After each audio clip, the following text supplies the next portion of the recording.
আমাকে ভালোবাসতে হবে না। আমি খুব নিঃস্ব মানুষ জানো। ভালোবাসা পেলে আমি অসহায় হয়ে যাই। প্রতি মুহূর্তে জেঁকে বসে ভালোবাসা হারানোর তীব্র ব্যথা। চোখের কোণে জল আসে অযথাই।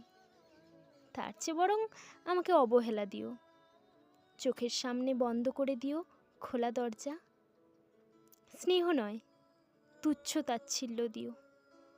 তবে আমি ফের জানবো আমার জন্য কোথাও কেউ নেই। আমার জন্য কেবল আমিই ছিলাম। আমিই ভেঙে চুরে ভালোবেসেছি নিজেকে। আমি সবচেয়ে বেশি মায়া নিয়ে তাকিয়েছি আয়নায় ভেসে ওঠা মুখটায়। আমার নিজেকে হারানোর তীব্র শোক আমার নিজের জন্য মায়া হয়। আহারে।